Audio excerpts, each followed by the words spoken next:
بسم اللہ الرحمن الرحیم السلام علیکم ورحمۃ اللہ وبرکاتہ۔ مخالفین احمدیت جب دلائل و براہین سے عاری آ جاتے ہیں تو الزام تراشی اور صرف الزام تراشی، اس کے علاوہ ان کا اور کوئی مقصد یا کوئی کام نہیں رہ جاتا۔ یہ دلائل و براہین سے عاری لوگ ہیں، قرآن و حدیث سے بھاگے ہوئے لوگ ہیں۔ جب ان سے قرآن و حدیث سے کوئی مطالبہ کیا جاتا ہے کہ آپ جو اپنا عقیدہ بیان کرتے ہیں، جو قرآن کی نسبت اپنا عقیدہ بیان کرتے ہیں، جو کہتے ہیں جی قرآن و حدیث میں یہ بات لکھی ہے، اس کا ثبوت دے دیں، ہم آپ کے بڑے ممنون و مشکور ہوں گے۔ قرآن کی کون سی آیت مبارکہ ہے، قرآن پاک کا وہ کون سا حصہ ہے جس میں آپ والا عقیدہ جس کو آپ بیان کرتے ہیں وہ ہمیں اس کا ثبوت دے دیں۔ تو بجائے ثبوت دینے کے الزام تراشیاں، اور اس کے علاوہ ان کا اور کوئی مقصد نہیں ہے۔ بد زبانی، الزام تراشی اور صرف تنقید اور سوال کرنا اور اعتراض کرنا ان کا کام اور شیوا رہ جاتا ہے۔ اسی طرح ان کا ایک دیوبندی مولوی ہے جس کو صرف بٹھایا ہی اس لیے ہے کہ جماعت احمدیہ کے خلاف زبان درازی اور بد زبانی کر سکے اور طرح طرح کے جھوٹے الزام اور جھوٹے پروپیگنڈے کر سکے۔ یہ لوگوں کو پکڑتا ہے اور ان سے خود ساختہ پروگرام کروا کے یہ کہتا ہے اور ان سے کہلواتا ہے کہ جی آپ نے جب اسلام قبول کیا یعنی احمدیت چھوڑی تو آپ کے ساتھ کیا مظالم ڈھائے گئے، یہاں یہ آ کے وہ بیان کرے۔ تو اس کا جو یوٹیوب چینل ہے وہ سوائے مغلظات کے اس میں اور کچھ بھی نہیں ہے، صرف الزام تراشیاں، جھوٹ، من گھڑت کہانیاں، من گھڑت قصے، اس کے علاوہ کچھ بھی نہیں ہے۔ حالانکہ یہ لوگ جانتے ہیں کہ جب کوئی بندہ احمدی ہوتا ہے، احمدیت قبول کرتا ہے تو اس کے اوپر ظلم و تشدد کیا جاتا ہے، اس کے اوپر ظلم کے پہاڑ توڑے جاتے ہیں، اسے مارا جاتا ہے، اس کے اوپر تشدد کیا جاتا ہے، اور یہ الزام باقاعدہ یہ بیٹھ کے وہاں پہ اپنی طرف سے جماعت احمدیہ کے اوپر یہ الزام لگا رہا ہے کہ احمدی مسلمان جو ہیں وہ جب کوئی بندہ احمدیت چھوڑتا ہے تو یہ اس کے اوپر ظلم ڈھاتے ہیں۔ انا للہ و انا الیہ راجعون۔ اب دوستوں میں آپ کے سامنے اس کا جھوٹ کھولتا ہوں۔ یہ آپ اس وقت اپنی اسکرین پر یہ پوسٹر دیکھ رہے ہیں، یہ اس نے اپنے فیس بک پر لگایا ہے اور اس نے اس کے اوپر دھوکہ دینے کی کوشش کی ہے۔ یہ آپ کے سامنے اس وقت اسکرین پر موجود ہے۔ آج انشاءاللہ مکمل اس کا قلع کما کریں گے۔ الزام کا متن: قادیانی جماعت کا انسانی اسمگلنگ کا نیٹ ورک۔ قادیانی جماعت پوری دنیا میں اسلام اور مسلمانوں کے خلاف سازشیں کرتی ہے۔ وہیں یہ اسرائیلی اور بھارتی حمایت یافتہ سازشی گروہ حضرت مرزا مسرور احمد صاحب کی سربراہی میں انسانی اسمگلنگ کا نیٹ ورک بھی چلاتا ہے۔ اچھا، حیران کن بات یہ ہے کہ اس کے منہ میں جو بھی لفظ ہر وقت رہتا ہے، قادیانی جماعت، قادیانی لوگ، قادیانی جماعت، بھارت، انڈیا، اسرائیل، یہ بیچارے کے ہر وقت منہ پہ یہی باتیں رہتی ہیں۔ یہ شاید رات کو سوتے ہوئے بھی اس کے ایک ہاتھ میں تسبیح ہوتی ہے اور تسبیح میں بھی یہ قادیانی قادیانی قادیانی ہی کرتا رہتا ہے، اور اسی دوران اسے نیند آ جاتی ہے اور یہ سو جاتا ہے، اور صبح پھر اٹھتا ہے تو اسے یاد آتا ہے کہ رات کو میں قادیانی قادیانی کا مرد کرتا رہا ہوں اور یہیں پہ میں سو گیا ہوں تو یہیں سے مجھے اٹھنا ہے۔ پہلا جھوٹ اس نے یہ بولا ہے کہ قادیانی جماعت پوری دنیا میں اسلام اور مسلمانوں کے خلاف سازشیں کرتی ہے۔ اب یہاں یہ جو ایک لفظ ہے قابل غور، وہ مسلمان ہے۔ مسلمانوں کے کون سے؟ آپ کو تو کوئی بندہ مسلمان سمجھتے نہیں ہے، دیوبندیوں کو کون بندہ مسلمان سمجھتا ہے؟ آپ بتا سکتے ہیں؟ حسن رانا صاحب مجھے بتائیں کہ کیا بریلوی آپ کو مسلمان سمجھتے ہیں؟ کیا وہابی آپ کو مسلمان سمجھتے ہیں؟ کیا شیعہ آپ کو مسلمان سمجھتے ہیں؟ آپ ہی اپنے آپ کو مسلمان سمجھتے ہیں اور کہتے ہیں بس اس کے علاوہ کوئی بندہ آپ کو مسلمان نہیں سمجھتا۔ آئین و قانون کا مسئلہ: قادیانی جماعت قادیانیوں کو یورپ، کینیڈا، جرمنی اور دیگر ممالک میں اسمگل کرنے کے لیے نہ صرف اپنی ہی بنائی ہوئی فلاحی تنظیم ہیومینٹی فرسٹ کو استعمال کرتی ہے، بلکہ اس کے ساتھ ساتھ خود سے بنائی گئی جعلی شناخت والی انسانی حقوق کی تنظیم انٹرنیشنل ہیومن رائٹس کمیٹی کو بھی استعمال کرتی ہے۔ ان کا موڈس آپرینڈی یا طریقہ واردات کچھ یوں ہوتا ہے کہ پاکستان کے قادیانیوں کو کہا جاتا ہے کہ وہ پہلے پاکستان کے آئین اور قانون کو توڑیں۔ یہاں یہ الزام تراشی اور پروپیگنڈا اصل میں شروع ہو گیا ہے۔ جب قادیانی قانون کی خلاف ورزی کرتے ہیں تو ان کے خلاف قانونی کارروائی کی جاتی ہے اور FIR کاٹی جاتی ہے، جس کے بعد قادیانی جماعت ان افراد کو اسائلم کی بنیاد پر Sri Lanka, Nepal, Thailand, Malaysia اور کچھ کو افریقی ممالک میں بھی بھیج دیتی ہے۔ یہ آئین اور قانون کی بات کی جو آپ نے، یہ کس آئین اور قانون کی بات کی؟ آئین اور قانون کی شاید وہ آپ بات کر رہے ہیں کہ جس میں آپ یہ کہیں کہ ہم انہیں نماز نہیں پڑھنے دیتے، ہم انہیں روزہ نہیں رکھنے دیتے، ہم انہیں مسجدیں نہیں بنانے دیتے، ہم انہیں مسجد میں نہیں جانے دیتے، ہم انہیں سلام نہیں لینے دیتے، ہم انہیں قربانی نہیں کرنے دیتے، ہم انہیں حج و زکوٰۃ ادا نہیں کرنے دیتے، ہم انہیں کوئی بھی اسلامی کام نہیں کرنے دیتے۔ یہ ہے جی آئین و قانون۔ پاکستان اسلامی جمہوریہ پاکستان ہے اور اسلامی جمہوریہ پاکستان میں اسلام کا کام کرنے ہی نہیں دیتے۔ احمدی مسلمانوں کو کئی سالوں سے متشدد کیا جا رہا ہے، اسی بات پہ انہیں زد و کوب بھی کیا جا رہا ہے، انہیں گرفتار بھی کیا جا رہا ہے، ان کے اوپر FIR بھی کاٹی جا رہی ہے۔ جتنی بھی FIR کاٹی گئی ہیں ان میں کیا بات تھی کہ جی شاعر اسلام کی توہین کی ہے، شاعر اسلام کو استعمال کیا ہے، انہوں نے قربانی کی ہے، نماز پڑھتے پکڑے گئے، جمعے کی نماز پڑھتے پکڑے گئے، افطاری کرواتے پکڑے گئے، اجتماع کرتے پکڑے گئے، قرآن کی تلاوت کرتے پکڑے گئے، اسی لیے ان کے اوپر FIR کاٹی گئی ہے۔ اب آپ جس ملک میں کہہ رہے ہیں کہ جی اس ملک میں ہمیں کوئی آزادی نہیں ہے، کسی قسم کی کوئی آزادی نہیں ہے، نہ نماز پڑھنے کی آزادی ہے، آپ یہ بتائیں کہ یہی کام نبی اکرم صلی اللہ علیہ وسلم کے زمانے میں یہود و نصارہ مشرکین نبی اکرم صلی اللہ علیہ وسلم اور آپ کے اصحاب کے ساتھ نہیں کیا کرتے تھے؟ جب انڈیا میں کوئی بندہ گائے کی قربانی کرتا ہے یا بھینس کی قربانی کرتا ہے تو ہندو اسے پکڑ کر مارتے ہیں، تو یہاں یہ آپ کی چیخیں نکلتی ہیں۔ یہی ظلم تو آپ پاکستان میں احمدیوں کے ساتھ کر رہے ہیں، اور عرصہ تقریباً 60-70 سال سے زائد کا ہو گیا آپ یہ کام کر رہے ہیں۔ یہ دوغلا معیار، یہ منافقانہ معیار کیوں ہے؟ کیونکہ آپ کو پتہ ہے کہ جماعت احمدیہ وہ واحد جماعت ہے جو خدا کے فضل و کرم سے دلائل و براہین کے ساتھ آتی ہے اور خدا کے فضل سے منہ بند کر کے رکھ دیتی ہے۔ اس لیے آپ جماعت احمدیہ سے قطراتے ہیں، اس سے ڈرتے ہیں، اور اس لیے ان کی تبلیغ کے اوپر پابندی آپ نے لگائی ہوئی ہے کہ نہ رولا ہو نہ ڈھولا ہو، نہ جماعت احمدیہ سامنے آئے گی، نہ کوئی بات ہوگی، نہ اس کے اوپر کوئی گفتگو ہوگی، نہ مناظرہ کریں گے، نہ گفتگو ہوگی، نہ کچھ رولا ہوگا، تو ہم جو مرضی منہ میں مغلظات آئیں ان کے خلاف بولتے رہیں۔ قادیانی جماعت کا انسانی سمگلنگ کا یہ گھناؤنا نیٹ ورک قادیانی سربراہ مرزا مسرور کی سربراہی میں چل رہا ہے۔ یہ لیں، ان کے ہاں جو بھی بات ہو، جب بھی کوئی معاملہ ہو، یہ انہوں نے امام جماعت احمدیہ پر الزام تھوپ دینا ہے، اس کے علاوہ ان کا اور کوئی مقصد نہیں ہے۔ مرزا مسرور احمد صاحب خلیفہ مسیح الخامس ایدہ اللہ تعالی بنصرہ العزیز کے اس نیٹ ورک کو چلانے والے فرنٹ مین میں سے ایک فرنٹ مین اسلم داؤد ہے جو کہ کینیڈا میں مقیم ہے۔ یہ شخص انسانی سمگلنگ میں ملوث قادیانی تنظیم ہیومینٹی فرسٹ کینیڈا کا سربراہ بھی ہے، اور قادیانیوں سے انہیں بیرونی ممالک بھیجنے کے لیے کئی ہزار ڈالرز ڈیمانڈ کرتا ہے۔ پاکستان کی وزارت خارجہ کو پاکستان کو عالمی سطح پر بدنام کرنے والے ان قادیانی اداروں ہیومینٹی فرسٹ اور انٹرنیشنل ہیومن رائٹس کمیٹی پر پابندیاں لگوانے کے لیے ٹھوس حکمت عملی اپنانے کی ضرورت ہے۔ مولوی صاحب اس طرح کریں کہ آپ خواب دیکھنا چھوڑ دیں، اپنے منہ کے اوپر آپ کو تھپکی مار کے سویا کریں کہ آپ اس دنیا میں موجود ہیں، زمین پر ہیں، یا منہ دھو کر سویا کریں تاکہ آپ کو اس طرح کے خواب نہ آئیں، یا کم از کم معدہ خالی کر کے سویا کریں، کیونکہ معدے میں اگر تیزابیت یا گیس زیادہ ہو جائے تب بھی اس طرح کے خواب آ جاتے ہیں۔ انگریز کے وفادار اور ایجنٹ کون ہیں؟ جی، قادیانی جو ہیں وہ انگریز کے خود کاشتہ پودے ہیں اور انگریز کے ایجنٹ ہیں۔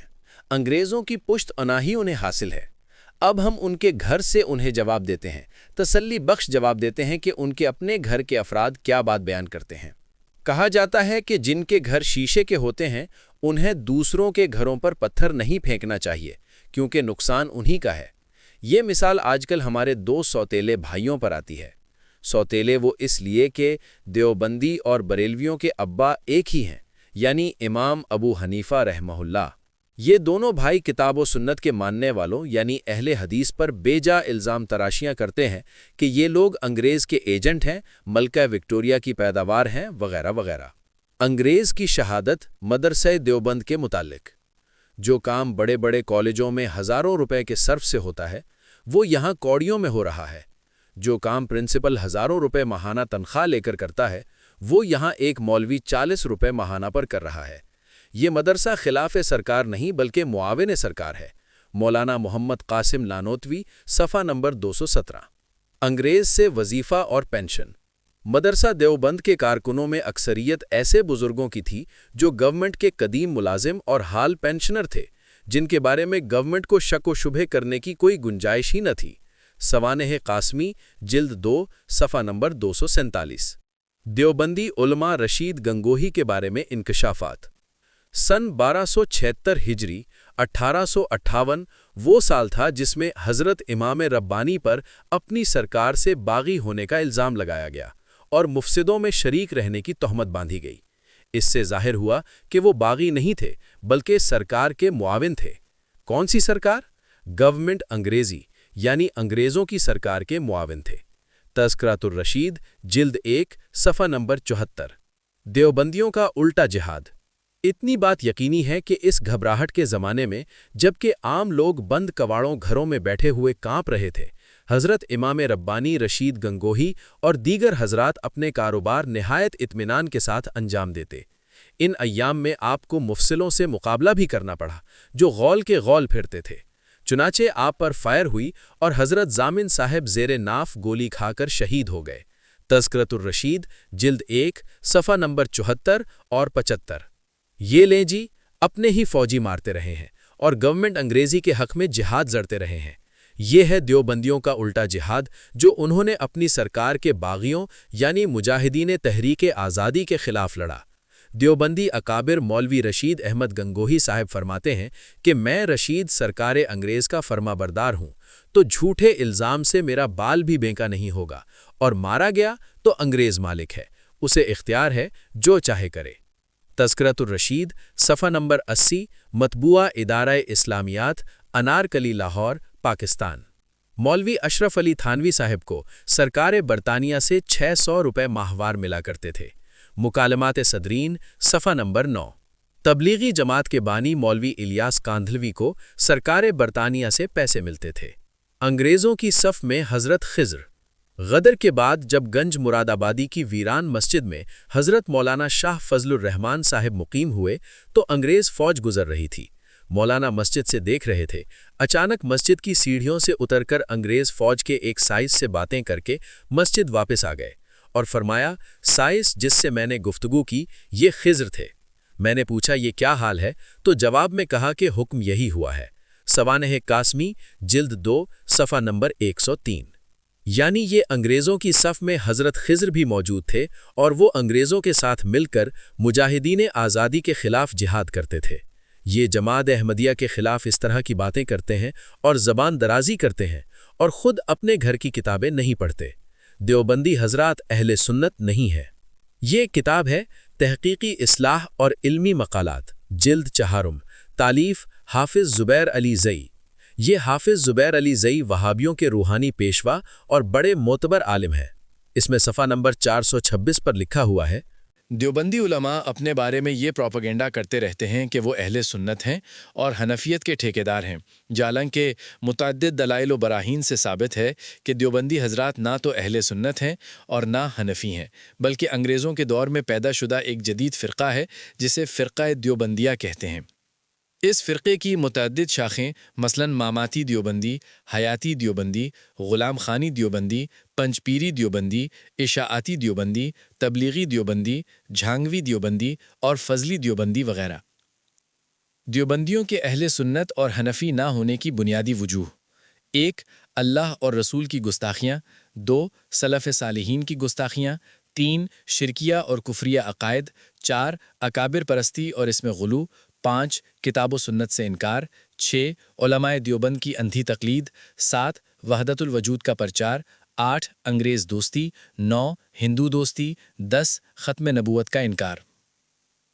امکان کذب کا مسئلہ: جس زمانے میں مسئلہ امکان کذب کے زیر بحث آپ کے مخالفین نے شور مچایا اور تکفیر کا فتویٰ شائع کیا، سائیں توکل شاہ صاحب کی مجلس میں کسی مولوی نے امام ربانی قدس سرہ کا ذکر کیا اور کہا کہ امکان کذب کے قائل ہیں۔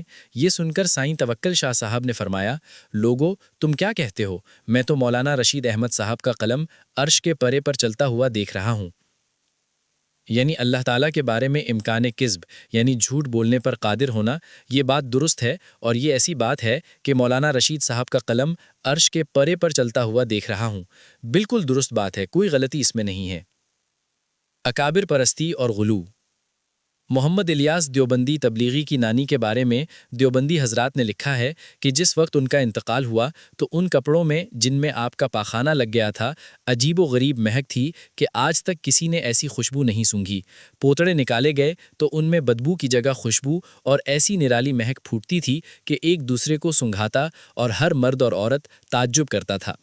چنانچہ بغیر دھلوائے انہیں تبرک بنا کر رکھ دیا گیا۔ انا للہ و انا الیہ راجعون۔ تذکرات الخلیل صفحہ 96 اور 97۔ یہ دیکھیں جی، ان کے اکابرین کے پوتڑے اتنے تبرک تھے کہ انہیں تبرک کے طور پر رکھ دیا گیا ہے، انا للہ و انا الیہ راجعون، اور یہ کہتے ہیں کہ جماعت احمدیہ مسلمان نہیں ہے، خود اپنے گھر کی کتابوں یہ ان کا حال نہیں ہے کہ وہ دیکھیں کہ ان کے گھر کی کتابوں میں لکھا ہوا کیا ہے۔ کتاب و سنت سے انکار۔ زکریا کاندھلوی تبلیغی دیوبندی نے لکھا ہے، مجھ جیسے کم علم کے لیے تو سب اہل حق معتمد علماء کا قول حجت ہے۔ اشرف علی تھانوی نے لکھا ہے، اور دلیل نہیں، ہم مقلدوں کے لیے فقہ کا فتویٰ ہے اور فقہ کی دلیل کی تفتیش کرنے کا ہمیں حق حاصل نہیں ہے۔ رشید احمد لدھیانوی دیوبندی نے لکھا، ہمارا فتویٰ اور عمل قول امام رحمۃ اللہ علیہ کے مطابق ہی رہے گا، اس لیے کہ ہم امام رحمۃ اللہ علیہ کے مقلد ہیں، اور مقلد کے لیے قول امام حجت ہوتا ہے، نہ کہ ادلہ اربعہ۔ محمود حسن دیوبندی نے لکھا، لیکن سوائے امام اور کسی کے قول سے ہم پر حجت قائم کرنا بعید از عقل ہے۔ خلاصہ، یہ کتابیں اگر آپ پڑھیں گے، یہ وہ کتابیں ہیں جس سے دیوبندی حضرات جو ہیں وہ ہمیشہ خدا کے فضل سے شرمندہ رہیں گے، اور وہ کبھی اس کے اوپر کلام نہیں کریں گے، اور ہمیشہ اس سے راہ فرار اختیار کریں گے۔ یہ جماعت احمدیہ کے اوپر الزام تراشی اور بہتان لگانا ان کا وتیرہ ہے، اس کے علاوہ کچھ نہیں ہے۔ یہ صرف اور صرف زبان درازی، بد دیانتی، بد زبانی، بد فطرتی ان کے حصے میں آتی ہے، اس کے علاوہ اور کچھ نہیں ہے۔ دوستو، یہ تھا آج کا پروگرام۔ انشاءاللہ تعالی جلد آپ سے ملاقات ہوگی اگلے پروگرام میں، تب تک کے لیے اللہ حافظ۔